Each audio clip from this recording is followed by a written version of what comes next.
जय हिंद Okay, दोस्तों। okay. I will call you later. Okay, okay, okay, okay. Bye, bye, bye, bye.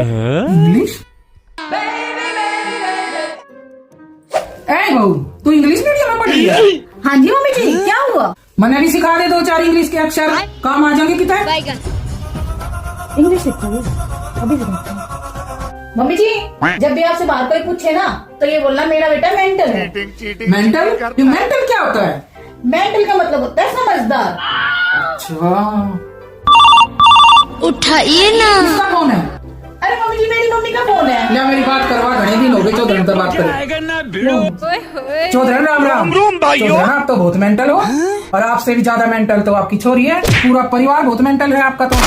और चौधरी आपने तो बता मेरे मेंटल बेटे का अपनी बेटी क्या दी, बहुत ही अच्छा काम करा आपने तो।